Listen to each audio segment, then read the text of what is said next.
우리나라 남편들이 이제 이혼 소송에서 아내들에 대한 불만이 몇 가지가 있어요. 1순위가 뭐게요? 자기 가족한테 잘못한다고? 아, 비슷해. 그건 2순위. 1순위는 뭐냐면 아, 그걸로 이혼을 한다고요? 그러니까 이제 지금 이제 곧 또 이제 명절이 다가오고 있기는 그렇죠. 해요. 네. 그러면 아무래도 실제적으로 명절날 특히나 이제 부부싸움 많이 하는 경우가 느는데 네. 정말로 이런 그 명절 시즌이 그 이혼 문의가 가장 많이 있나요? 명절하면 이제 설날, 그다음에 추석 지나고 나서 이제 상담이 좀 늘어나고 실제로 이혼 인재율이 늘어났다는 그런 얘기도 있어요. 근데 명절 전에는 또 없어요. 명절 전에는 이런 생각들을 하는 것 같아. 그래도 한번 지켜보자. 이 인간 한번 지켜보자. 이젠 잘하겠지. 근데 뭐 작년에 가니까, 그렇게 얘기했는데. 그렇죠. 역시나 뭐 시댁가니까 역시나 뭐 처가가니까 역시나 해가지고 그래 결심해서 하고 이혼하신 분이 많이 늘어난 것 같아요. 그럼 실제로도 상담이나 이런 문의들이 네, 더 좀 늘어나고 기존보다 있습니다. 더 많다는 거죠. 네, 그렇습니다. 그럼 그렇게 좀 명절 스트레스가 왜 그렇게 그 이혼 문의가 더 늘어나는 그런 원인이 있을까요? 뭐 명절 때 뭐 제사 문제, 그다음에 양가 방문 문제, 그다음에 이런 문제, 고부 갈등, 장서 갈등 이런 것 때문에 이제 이혼하는 경우도 있지만 그보다 더 많은 것은 이제 쌓여왔다는 거죠. 그동안의 갈등이나 이제 고부 갈등, 장서 갈등이 쌓여왔다가 명절 때 빵 터지는 거예요, 이제 이게. 가면 또 이제 막 싸우고 또 뭐 예를 들어서 뭐 시부모님이 또 막 며느리 또 막 뭐 구박하고 무시하고 아직도 이게 막 근데 요즘에 또 장서 갈등 늘어나고 있거든. 처가 가니까 또 막 사위 무시하고 그래가지고 그래 역시 안 되겠구나. 그래서 이혼하는 것 같아요. 그래서 뭐 꼭 명절 때 그 자체의 스트레스보다는 그 전에 게 이제 누적되고 그래서 빵 터져가지고 이혼한다 이렇게 보시면 되겠습니다. 그러면 그쵸. 사이가 내 좋은데 명절날 잠깐 싸웠다고 그쵸, 해서 이혼을 않죠. 결심하진 않거든요. 맞아요. 그냥 하나의 그게 트리거가 되는 거죠. 그렇죠, 트리거. 어떻게 보면 또 코로나가 생기고 나서 아무래도 이제 시댁이나 처가댁이나 잘 안 가게 됐잖아요. 네. 그럼 그때 이후로 좀 이혼율이 좀 줄어들기도 했나요? 코로나 이혼율 줄어들었어요. 진짜요? 저희가 사건이 줄었다니까요, 변호사들이. 이거야 비수기인데 지금. 이거 뭐 웃어야 되나 울어야 되나. 네.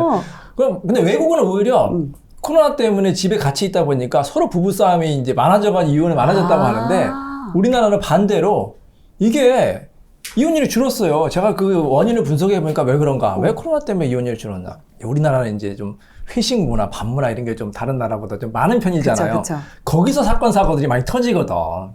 회식하고 뭐 또 막 놀다가 뭐 친구 놀다가 막 뭐 싸우기도 하고 뭐 또 뭐 바람도 피우고 뭐 그 사고를 많이 친단 말이야. 그러니까 밤에 돌아다니면 낮에 뭐 사고 치는 경우보다 밤에 사고가 많이 나거든요. 그래서 그게 이제 이혼까지 연결이 되는데 코로나다 보니까 회식이나 이런 게 없으니까 집에 일찍 들어온단 말이야. 뭐 집에서 싸워봐야 뭐 정말로 가정폭력이 있으면 이혼하겠지만 그 외에 여러 가지 사건 사고가 좀 줄었기 때문에 이혼을 안 하는 거 아닌가. 제가 이제 나름대로 그렇게 한번 분석을 해봤어요.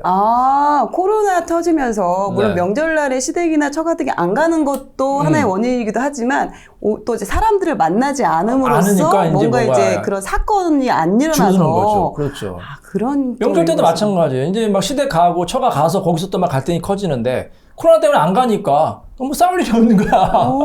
코로나 때문에 또 좋은 그런 또 반응도 있긴 하네요. 제가 이제 고부 갈등과 장서 갈등 팁을 하나 드리면 네네. 너무 좀 지나치게 많이 뭐 간섭하고 좀 만나고 이런 거는 조금 지 양을 좀 안 했으면 좋겠어요. 시댁이건 처갓집이건 너무 자주 만나거나 너무 이런 거는? 그럼 미국이나 뭐 유럽에서 고부 갈등 때문에 이혼한다 이런 얘기 들어보셨어요? 그러네요. 거의 없죠. 거의 그냥 애정이 식어서? 뭐 1년에 한두 번 볼까 말까 하잖아요. 그러네요. 그럼 전화로 뭐 잘 있냐. 그래서 뭐 고부 갈등 있을게. 우리나라는 일주일마다 만나고 뭐 찾아가고 뭐 어쩌고 저쩌고 하다 보니까 이게 또 너무 간섭이 많은 거야. 물론 이제 뭐 자주 찾아뵙고 효도하고 사이가 좋으냐 좋겠지만 사이가 나쁜데 자꾸 보면은 더 괴롭잖아요. 그러니까 너무 그냥 추석 때 명절 때 놀러 가세요. 그냥 여행도 좀 가고 얼마나 좋아. 근데 요즘은 좀 그런 우리 풍토로 특히 약간 바뀌기도 아내분들 했어요. 주부님도 얼마나 고생하셨어. 명절 때면 쉬어야지. 명절 때 가서 또 시댁 가가지고 또 막 시가 가서 또 막 제사 음식 차리고 또 설거지하고 얼마나 짜증나. 그러면은 명절 때 어떻게 보내시나요? 저희는 제사 없고요. 그냥 부모님도 그냥 너희 놀러 가라 오지 마 뭐 이러시거든. 오. 부모님이 좀 신세대시거든. 와. 네, 좀 그래서 그런 잘 문화로 20년 넘게 잘 유지하고 계시는군요. 좀 그런 문화가 좀 됐으면 좋겠어요. 네. 근데 저도 이제 결혼할 때쯤에 주변에서 이제 선배들도 그렇고, 네. 아, 결혼할 때는 효자랑 결혼하면 안 된다. 아, 네. 이런 이야기 진짜 많이 들었거든요. 네, 네. 근데 이제 이미 이제 결혼을 하신 분들 있잖아요. 네, 네. 아직 안 했다면 이제 네. 걸을 수 있지만. 근데 이미 하신 분들 같은 경우는, 아, 이런 경우 어떻게 또 극복을 효자. 해야 될지. 네, 사실 효자는 좋아요. 그쵸. 효자라는 거는 사람의 인간성이 좋다는 거거든. 네. 생각해보세요. 자기 부모한테도 불효하는 사람이 뭐 처가에 잘하겠어요? 그러네요. 그러니까 인간성이 기본적으로 좋은 분은 저는 이제 좋다, 찬성인데, 지나친 효자는 또 문제된다는 거지. 뭐든 지나쳐. 뭐든 이 과유불급 아닙니까? 지나친 효자는 어떻게 되느냐? 결혼해도 와이프보다 남편보다 자기 부모님을 더 챙겨. 그게 되겠냐고. 그래도 1순위는 부부 아닙니까? 결혼했으면. 근데 결혼해서 나서도 자기 본가, 자기 부모님, 형제자매 더 챙겨. 심지어는 몰래 막 용돈도 많이 드리고, 돈 꺼주고, 맞아. 응? 모임도 자기들끼리만 하고. 그러면은 이제 섭섭해하죠. 문제가 생기죠. 항상 결혼하면 1순위가 부부 중심이 돼야 된다. 가족 중심이 돼야 된다. 물론 효자는 좋지만 지나친 것은 좀 문제다. 그게 약간의, 고부 갈등과 장서 갈등이 또 원인이 되거든요. 그럼 이것도 필요하겠네. 경제적으로도 너무 지원을 많이 받게 되면 아무래도 좀 그런 간섭이나 이런 것도 좀 있을 수도 있을 것 같아요. 맞아요. 이게 좀 경제적인 거에 관심 많으시잖아요, 요즘에. 그렇죠. 여러분들 투자 많이 하시죠. 투자하면 여러분 어때요? 어떤 회사에 투자했다. 그럼 관심이 갔죠? 그렇죠. 계속 지켜보죠. 그래서 어떤 분들은 막 주주총회에도 참석하시고 되게 맞습니다. 관심이 많잖아요. 똑같아. 부모님이 예를 들어서 결혼할 때 집을 사줬어. 집값이 한두 푼이에요. 몇 억씩 하지 않습니까? 그쵸. 몇 억씩 그러면 사줬는데 부모님이 나 몰라라 하겠어요? 관심이 많죠. 그 관심이 지나치면 이제 그 간섭이 되는 거예요. 아, 내가 이렇게 돈 몇 억 들여가지고 결혼시켜줬는데, 사위가 서슴hun하게 하네? 며느리가 이거밖에 못하네? 당연히 뭐라고 할 수밖에 없죠. 그러니까 우리나라의 고부 갈등과 장서 갈등의 원인은 저는 집값이 원인이 있다고. 집값이 너무 비싸다 보니까 부모님한테 의존할 수밖에 없거든. 그 부모님이 일종의 지분권 행사하는 거예요. 어때요? 지분권에 너무 와닿습니다. 이런 미국이나 외국 보세요. 집은 자기들이 알아서 그냥 렌트를 하잖아요. 누가 집 사가는 사람 별로 없잖아. 부모님이 안 도와준단 말이야. 그러니까 부모님이 간섭할 거리가 없거든. 자기들 지분권이 없으니까. 그러니까 부부 갈등이나 이런 것 때문에 없지. 근데 우리나라는 혼수, 집값, 맞아. 또 남자가 예를 들어서 5억짜리 집을 해왔다. 그러면 아내한테 최소한 그 절반에 해당하는 그 혼수 예단을 해오라고 하는 거 아닙니까? 그럼 왜 이거밖에 안 해왔느냐, 더 해야라. 그것 때문에 또 갈등이 커져가지고 깨지는 경우도 많거든. 집값이 원인이야. 집값이 너무 비싸. 아직까지. 이놈의 집값이 아주 여러 가지로 지금 영향을 끼치고 있네요. 네. 또 이런 경우가 또 네. 보통 결혼 전에는 보통 그렇게 효자가 아닌 걸로 알고 있었거든요. 그래요. 근데 이제 결혼을 하더니 결혼만 하니까 효자가 돼. 갑자기 효자를 이제 더 이렇게 효자를 하려고 효도를 하려고 그러면서 본인은 이제 바쁘니까 좀 나 대신 좀 어머니 좀 챙겨주고 좀 해줘라 이렇게 이야기를 많이 한단 말이에요. 그 이제 리모컨 효도라고 하죠. 리모컨 띵 누르면 이제 전화받게 대신 아내한테 띵 이제 얘기해서 당신 좀 대신 좀 갔다 와. 당신 예산을 좀 차려. 자기는 안 하고 그냥 그렇게 말로만 리모컨 효도하는 경우가 있죠. 그럼 실제로 그런 것도 이제 이혼으로 이렇게 이어지기도 하나요? 그럼요. 당연히 서운하죠, 아내가. 연애할 때는 자기만 그냥 공주님 같이 그냥 위해줬는데 결혼하니까 이게 공주가 아니라 무수리가 됐네, 그냥. 시부모님이 뒷바라지해주는. 당연히 기분 나쁠 수밖에 없죠. 또 그렇게 하는 건 괜찮은데 그러면서 좀 처가댁도 좀 잘 챙기고 이러면은 좀 갈등이 없을 텐데 본인만 이렇게 막 하라고 하면은 당연히 갈등이 생길 수밖에 없겠네요. 제가 예전에 한 사건 중에서 이제 그 이혼 소송이었거든요. 근데 이제 아내가 이제 여러 가지 이제 힘들게 하고 남편이 막 힘들게 해서 이제 아내가 이혼 소송을 하는데 남편도 이제 막 불만이 많을 거 아니에요. 우리나라 남편들이 이제 이혼 소송에서 아내들에 대한 불만이 몇 가지가 있어요. 1순위가 뭐게요? 1순위가 자기 가족한테 잘못한다고? 비슷해. 그건 2순위. 2순위고 1순위는 뭐냐면 밥 잘 안 차려준다고. 항상 하시는 말, 아침밥 안 차려줘요. 저 이혼 사유일? 이혼 사유니까요. 네. 사실 뭐 아내분들이 뭐 얼마나 잘못하겠습니까? 그걸로 이혼을 한다고요? 그러니까 이제 항상 이제 주장을 한다는 거지. 그게 다 이혼 사유가 되는 것은 아니고, 근데 아주 오래전 그 판결이긴 한데 저도 깜짝 놀랐는데, 아주 이제 오래된 판례인데, 거기 딱 이제 아내가 잘못했다고 이제 판결문에 나왔어요. 그러니까 아내가 뭘 잘못했는지 딱 보니까 밥도 제대로 안 차려주고 가정살림도 제대로 못한 점 이렇게 딱 한 줄 있더라고. 그러니까 굉장히 좀 약간 오래된 판례이긴 한데 그런 이제 보수적인 판결문도 있었고요. 그래서 남편들이 이제 아내에게 이제 항상 불만하는 게 밥 안 차려준다. 그래서 이제 아까 이순이가 이제 자기 집에 잘못한다, 효도 안 한다는 걸 이제 말씀드렸잖아요. 남편이 하도 이제 아내한테 안 한다, 뭐, 시댁에도 잘 안 찾아뵌다. 그래서 얼마나 찾아뵀었는데, 한 달에 한두 번 정도 가셨다는 거야, 아내가. 오, 근데 그럼 되게 자주 가는 거 아니에요? 남편은 이제 매주 가기를 원했던 거예요. 그래서 효도를 잘못한다고 계속 주장을 해가지고, 제가 이제 아내 측 변호사였거든요. 네. 남편한테 한번 물어봤어요.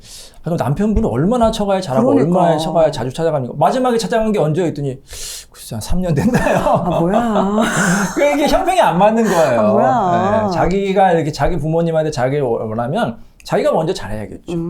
그러네요. 그리고 너무 이제 상대방 배우자에게 효도를 강요하지 말고, 여러분 식당 가면 물은 셀프 아닙니까? 효도도 그냥 셀프 효도. 각자 부모님한테 각자 다지면 좋을 것 같아요. 아, 그러면 되겠네요. 그럼 불만이 안 불만이 생기잖아. 안 생기죠. 각자 부모님한테 뭐 잘하고, 상대방, 한테는 이제 부모한테 효도를 강요하지 말자. 자발적으로 해야죠. 셀프 효도. 셀프 좋습니다. 효도. 좋습니다. 그러면은 이렇게 또 살다 보면 싸움 안 할 수 없고. 싸움이 났을 때 요거를 또 어떻게 풀어갈 수 있는지 이혼까지 안 가고 화해를 좀 잘하는 방법이 있나요? 이제 싸움하다가 이혼까지 가는 경우는 뭐냐면 무슨 큰 문제도 있겠죠. 뭐 가정폭력이나 외도 이런 것 때문에 그거는 이혼하는 뭐 경우도 많고 이혼해야지. 사소한 문제가 이제 커져가지고 이혼까지 가는 경우가 많아요. 오. 뭐 예를 들어서 뭐 사소하게 왜 양말을 뒤집어 벗었냐? 보통 아내분들이 그렇게 많이 잔소리 하시죠.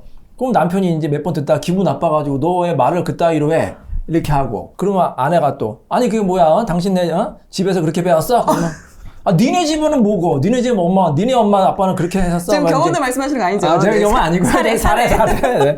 그게 이제 조금 했던 게 점점 이제 눈덩이같이 커지는 거예요. 쌓이는 거지. 그래가지고 이제 막 몸싸움까지 일고 엄마 얘가 나 때렸어. 이제부터 남편들이 엄마한테 전화해. 그래서 엄마가 시어머니 찾아오고 그럼 아내가 또 이제 친정 엄마한테 전화해서 이제 양가 싸움까지 되는 거야. 그래가지고 막 걷잡을 수 없이 커지는 경우가 많거든요. 좀 이 사소한 거를 이제 키우지 않는 게 중요하다. 그러니까 좀 참는 게 필요할 것 같아요. 이제 우리가 말하다 보면 싸움하다 보면 화가 나잖아요. 맞아요. 그럼 그거를 내가 화를 표현하면 또 그게 커지거든요. 이혼에도 숙려기간이라는 게 있어요. 우리가 이제 법원에서 홧김 이혼을 막기 위해서 가정법원에서는 이제 이혼을 접수하면은 아이가 있는 경우는 3개월, 아이가 없는 경우는 1개월 동안 한번 냉각기를 가져봐라. 그럼 그 기간 중에 화가 났던 게 누그러지면서 이혼이 그냥 취소되는 경우도 있거든요. 부부싸움도 마찬가지야. 그러니까 하루만 지나보세요, 여러분. 하루만 지나버리면 어제 왜 싸웠더라 내가 까먹는단 말이야. 맞아. 그러면 자연스럽게 넘어가고요. 사소한 거니까. 사소한 거는 그러니까 그냥 넘어가는 게 좋아요. 그래서 근데 또 할 말은 해야겠죠. 내가 어저께 이게 정말 기분이 나빴다. 그러면 이제 그때 얘기하면은 이제 그 얘기한 사람도 내가 좀 심하게 얘기했네. 미안해. 그러면 이제 다 끝나는 거 아닙니까? 저는 제가 오히려 네. 양말을 뒤집어 놓는 스타일인데. 아, 그래요? 네. 그래서 저도 초반에 많이 싸웠거든요.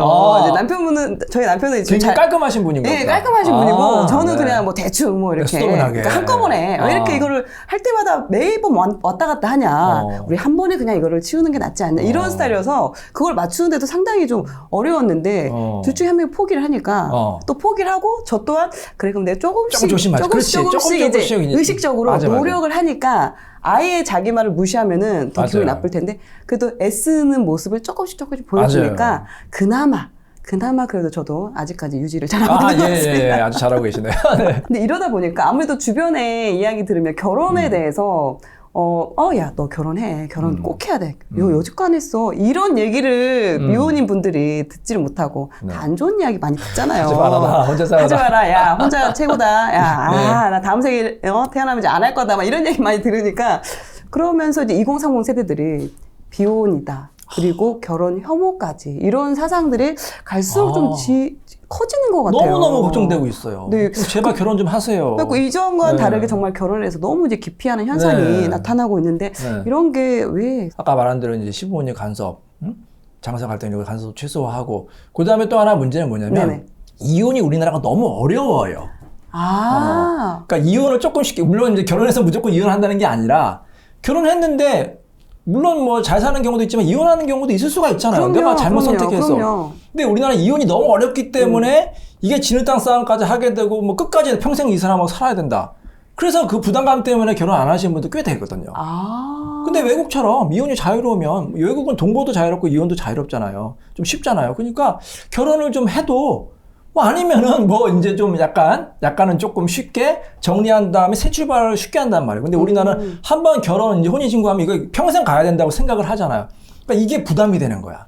지금도 백세인생이잖아. 근데 30살에 결혼하면 70년 동안 살아야 돼요. 내가 이 사람하고. 좀 어때요, 기분이? 70년 살아야 된다. 네, 기대됩니다. 되죠.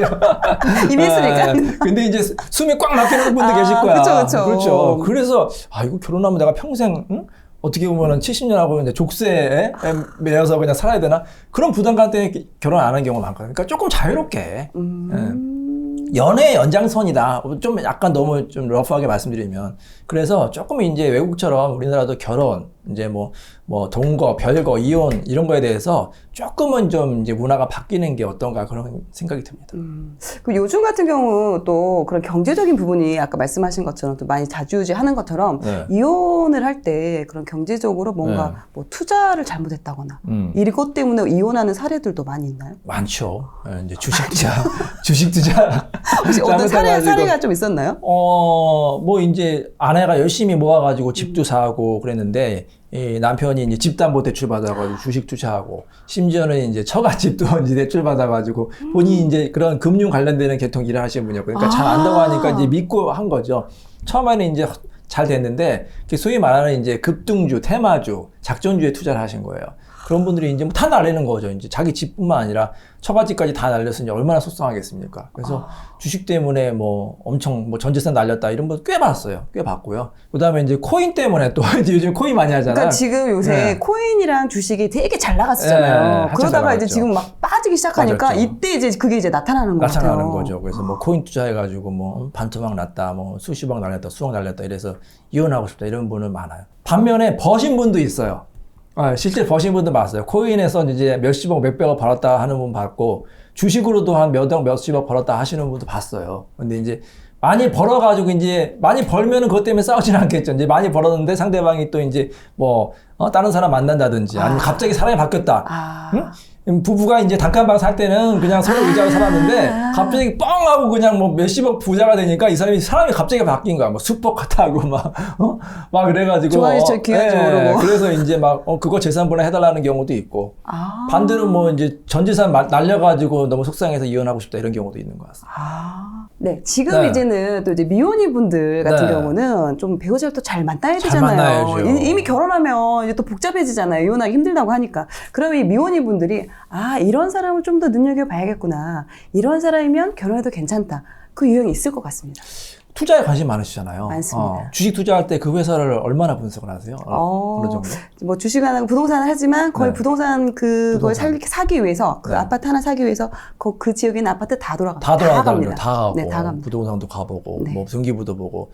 그래도 뭐 최소한 한두 달 정도 이상은 보시죠. 그럼요. 네. 계속해서 지켜보죠. 네. 자, 근데 만약에 결혼도 일종의 투자라고 보거든요. 내 평생 투자. 근데 인생의 평생의 발을 찾는 거잖아요. 결혼하면 얼마나 그 배우자를 꼼꼼히 봐야 될까요? 대략 기간을. 근데 보통에도 우리가 4계절은 봐야 되지 않나. 4계절, 이런 얘기를 하거든요. 네. 1년만 보잖아요. 1년만 보면 후회하세요. 내가 이런 사람이 정말 몰랐다. 심지어는 저는요, 10년 동안 연애했는데 1년 만에 이혼한 커플도 봤어요. 아니, 10년이나 사귀었으면 다 알잖아요. 변호사님 정말 다른 사람이에요. 10년 동안 이 사람이 이런 모습인지 정말 몰랐습니다. 깜짝 놀랐어요. 그러거든요. 그러니까 10년을 봐도 이 사람이 어떤 사람인지 잘 몰랐던 거야. 왜? 잠깐 만나가지고 영화관 가고 예쁜 카페 가고 그러고 그냥 헤어지고 그러니까 예쁜 모습만 보이거든. 근데 결혼하니까 그게 아니죠. 예쁜 모습만 보이는 게 생활을 아니고 보니까. 생활을 보는 게 뭐 민낯이 다 보인다고 하잖아요. 그러니까 완전히 그 사람을 잘못 본 거죠. 그래서 꼼꼼하게 봐야 된다. 여러분 부동산 투자하신다. 부동산 투자 한 10배 이상. 주식 투자다. 주식 투자 100배 이상은 봐야 돼요. 왜냐하면 내 평생, 내 50년, 60년, 70년 동안 같이 살아야 되는 일종의 내 인생 투자거든요. 근데 대충 보고 한 1년 대충 보고 뭐 또 결혼정보회사에서 좋다고 하니까 그냥 보고 뭐 한 대충 보고 뭐 커피숍에서 만나고 영화 보고 이러면 괜찮겠지. 이 사람 뭐 능력 있다고 하니까 결혼하면 10중 팔고 후회하세요. 이혼하신 분 많고. 네, 그러면 그 지금 조사를 많이 해보라고 하셨잖아요. 네. 그럼 이 사람 좀 괜찮은 것 같은데 또 빚이 있을 수도 있고 네. 그런 거 잘 말 안 하잖아요. 네. 이런 경제력이나 이런 걸 좀 확인할 수가 있나요? 그렇죠. 경제력도 아무래도 중요하죠. 경제력이 중요하다. 내가 뭐 강남에 뭐 건물 있어, 집 있어, 뭐 엄청난 부자야. 그러면은 그거를 입증을 하라고 하세요. 입증을 하라고. 우리가 법원에 재판할 때도 변호사님 그 판사님 제가 너무 힘들어요. 뭐 이혼하고 싶어요. 남편이 뭐 때렸어요. 뭐 욕했어요. 그러면 항상 판사님이 하는 말씀이 입증하세요. 그래요. 그게 뭐라고 그래요? 당신 말을 내가 믿을 수 없으니까 증거를 내세요. 그거예요. 근데 또 연애할 때 등기등본 좀 떼와봐 막 이렇게 말하기가 그렇죠. 쑥스럽죠. 너무 그러니까 좀... 제가 이제 팁을 알려드릴게요. 상대방 동의 없이 등기부 등본은 누구나 뗄 수 있어요. 누구나 그냥 대법원 인터넷 사이트 들어가면 등기부가 쫙 나오거든요. 비용도 비싸지 않아요. 있다고 하면 이러면 되겠네요. 있다고 하면은 거기 주소. 어디야? 아니면 주소를 알려달라고 하거나 그래. 거기 어디야? 나 한 번만 보여줘 그렇지요. 하면은 딱 거기 주소 나오니까. 아니면 뭐 주소를 물어보기 힘들면 가면은 요즘에 다 나오잖아요. 위치만 알면 주소 다 나오잖아요. 네네네. 거기 가서 등기부 등본 떼어보는 거예요. 등기부 등본에 어디를 보시면 되냐면 갑구와 을구를 보세요. 갑구와 을구. 갑구는 뭐냐면 소유권에 대해서 나와요. 그럼 이 사람 소유인지 아닌지, 다른 사람 소유인지, 뭐 혹시 뭐 임대냐 전세인지 알 수가 있고요. 을구는 뭐예요? 만약에 뭐 10억짜리 뭐 아파트인데 대출이 뭐 9억 9천이다. 그럼 뭐 껍데기만 있는 거거든요. 을구에는 대출이 얼마인지 나와요. 그러니까 기본적인 정보는 부동산 정보는 다 알 수 있단 말이죠. 일단 부동산에 대해서 얘기를 하면은 그 부분은 좀 등기부 등본으로 확인이 가능하다. 뭐 빚이 있다거나 이런 거는 좀 확인이 어렵겠죠. 빚은 이제 부동산 담보 대출이면 등기부 등본에 다 나오고 이제 금융권 대출이면 그거는 이제 본인이 아니면 알 수가 없죠. 개인 정보이기 때문에. 그래서 그거는 이제 상대방을 어느 정도 믿고 좀 보셔야 될 것 같은데 근데 뭐 빚이 있다고 해서 무조건 다 나쁜 건 아니에요. 빚도 이제 레버리지 투자가 있잖아요. 그렇죠, 또. 그렇죠. 그래서 빚이 있다고 다 나쁜 게 아니라 그 빚이 정말로 뭐 예를 들어서 도박 빚이라든지 뭐 그런 것 때문에 쓴 빚이다. 그런 문제가 있겠고요. 아니면 뭐 정말 뭐 부동산이나 뭐 투자를 하기 위해서 뭐 건전한 빚이다. 뭐 그거를 꼭 뭐 문제시 삼을 건 없고 그게 이혼 사유가 되는 것도 아니거든요. 그것도 한번 종류를 잘 살펴보시기 바랍니다. 네, 이거 되게 꿀팁인 것 같습니다. 네. 대놓고 물어보기 좀 그렇죠. 민망하거든요. 네. 너무 이렇게 따지는 것 같고. 네. 근데 그런 거를 한번 보여줘. 가서 위치 확인하고. 그렇죠. 등기부도 뜯어본다. 네. 알겠습니다. 그리고 뭐 투자를 한다고 하면 주식이나 이런 걸 그냥 창을 보세요. 같이 뭐 오늘 어디 투자했는데 그럼 그 사람의 성향을 알 수가 있거든. 주식 투자 부동산 하신다고 그랬나요? 네네네. 어떤 부동산 하세요? 저는 이제 아파트만. 아파트. 네. 안정적인 그렇죠. 성향이죠. 네. 안정적인 성향. 그 투자 보면 알거든. 근데 이제 부동산도 뭐 예를 들어서 아파트냐, 빌라냐, 뭐 오피스텔이냐, 땅이냐, 그 뭐 다 다르거든. 위험성이 다르잖아요. 주식도 마찬가지예요. 주식은 예를 들어서 뭐 블루칩, 뭐 삼성전자냐, 뭐 현대차냐 이런 거냐, 아니면 코스닥, 아니면 뭐 제약 바이오주냐, 아니면 급등주냐, 테마주냐 다 다르거든. 근데 남자친구가 주식한다고 하는데 맨날 테마주만 찾아, 급등주만 찾아, 작전주만 찾아. 좀 위험하다. 이거는 위험성, 스릴을 즐기는 사람이에요. 성향이 그렇잖아요, 사람이. 그러네요. 물론 그래서 대박이 날 수도 있겠죠. 하지만 쪽박 나는 경우도 있잖아요. 근데 이 사람이 보니까 뭐 삼성전자, 뭐 현대자동차, 뭐 포스코 뭐 이런 것만 한다. 그러면 이 사람은 안정적인 지향인 사람인 거예요. 배우자 값은 어떤 사람이 좋으세요? 안정지향이 좋죠. 아무래도. 그렇죠. 네. 너무 이렇게 변동성이 네. 심하면 이게 그러니까 예측 불허라. 이거는 제가 이제 처음 괜찮은데요? 알려드리는 팁 같은데. 진짜 저 처음 들었어요. 주식 투자를 보면은 종목을 보면 그 사람의 성향을 알 수 있다. 네, 그거 되게 좋은 방법이다. 네. 아무래도 이제 그 평생 살아가야 되는 그렇죠. 배우자다 보니까 네. 이왕이면 이 사람의 그런 앞으로의 그런 걸 좀 예측할 수 그렇죠. 있는 분들이 네. 오히려 살아감에 있어서 트러블이 덜 생기니까 그렇죠. 이런 투자 성향을 보고도 그렇죠. 어느 정도 판단을 할 수 네. 있다. 그리고 부동산이 아무래도 그러니까 세 가지 중에 고른다면 부동산이 그래도 제일 안정적인 투자잖아요. 그 다음이 주식. 그 다음이 코인. 이 이제 아무래도 좀 위험도가 커져. 네, 근데 코인이어도 또 어떤 코인에 따라서 또 달라질 수 있다. 네. 그럼 그거는 이제 재테크적인 또 부분인 거고 네. 또 그런 성향적인 부분에서 네. 어떤 걸 보면 또 이 사람 정말 결혼해도 참 괜찮은 거의 최고의 그 배우자 감이다. 이걸 알 수 있을까요? 성격이 좀 다혈질인 사람이 있고 좀 차분한 사람이 일단 크게 두 가지로 나누잖아요. 다혈적인 사람이 좋을까요? 배우자로서. 아주 좀 차분하고 좀 침착한 사람이 좋을까요? 차분 침착. 모르겠어요. 결혼은 그러니까 연애할 때는 연애하자면 다혈적이고 그렇죠. 좀 나쁜 남자. 왜냐면 그러니까 이벤트들이 많으니까 멋있어 되게 보이잖아요. 호감이 가고 매력이 그렇죠. 있는데 이것도 같이 살려면 그런 사람하고 연애만 하세요. 연애만 하는 게 재밌게 연애만 하세요. 결혼까지 하지 마시고. 근데 연애하다 보면 또 이제 사랑하니까 그러니까. 또 이제 결혼까지. 그래서 또 문제가 생기고. 어른들이 많이 다 맞아. 어른들이 그러잖아요. 그냥 수도분하게 얼굴 뜯어먹고 살까 얼굴 보지 마. 그런 말 다 어른들이 많이 다 맞다니까 살다 보니까. 아 근데 좀 내가 또 마음이 가야지. 이게 무슨 봉사하러 결혼하는 것도 아니고 그렇잖아요.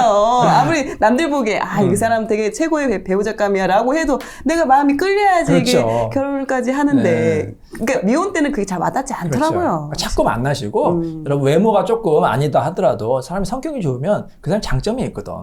결국에는 제가 결국엔 성격이야. 성격. 착한 사람이 최고인 거예요. 어느 정도 경제적인 게 물론 중요하죠. 경제적인 거 전혀 무시할 수 없는 게 제가 이제 방송에서 몇 번 얘기했는데 아무리 사랑하는 사람이라 하더라도 가난이 앞문으로 들어오면 사랑은 뒷문으로 나간다. 문제가 계속 나오죠. 네, 이게 이제 쪼들리거든. 뭐 당장 오늘 이번 달 생활비 어떻게 낼까 그러면 싸우다 보니까 맞아요. 어느 정도 경제력은 뒷받침되고 그 다음에 이제 더 중요한 건 뭐냐면 인성. 인격, 성격이라는 거죠. 꼭 성격이 좋다 나쁘다 뿐만 아니라 나하고 사실 유사한 성격이 좋아요. 여러 가지 성향이라는 게 있잖아요. 정치적 성향도 마찬가지야. 선거 때 맨날 싸운다고 생각해 보세요. 그럼 그것도 피곤하거든. 맞아요. 그러니까 정치 성향도 좀 비슷해. 이런 게 좋아요. 그리고 이제 뭐 여러 가지 경제적인 성향이라든지 이런 게 비슷해야지만 오래 가거든. 친구처럼. 근데 극과 극인 거는 처음에는 끌리는데 이게 계속 부딪혀요. 결혼 생활하면서. 그래서 항상 싸우는 거예요. 그래서 나랑 좀 비슷한 성격이고 좀 성격이 좀 착하고 인성이 좋은 사람이 최고의 배우자다 이렇게 보시면 돼요. 근데 그런 걸 어떻게 아느냐? 맞아요. 연애할 때 잘 보면 보여요. 예를 들어서 식당을 갔다. 네네네. 식당을 갔는데 종업원이 실수로 물을 엎어졌네? 자, 이때 그 반응이 나오겠죠. 그쵸. 막 화내면서 이게 뭐야?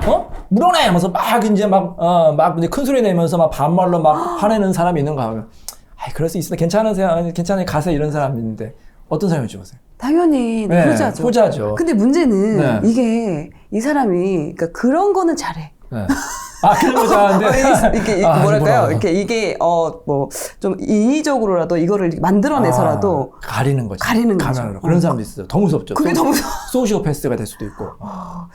그런 사람도 어떻게 보면 되느냐? 술집에 가서 술을 만취시킬 정도 마셔보게 하면 돼요. 그럼 이제 자기 본성이 나오니까. 본성이 나오거든. 사람이 평상시에는 제정신 할 때는 이게 자기의 나쁜 습관이나 그런 무서운 성격을 이제 감추는데 술 먹고 만취되면 이게 나와요. 누구든지 나온단 말이야. 그래서 술에 만취됐을 때 한번 싸움을 걸어보거나 술을 확 한번 엎질러보는 거야. 일부러.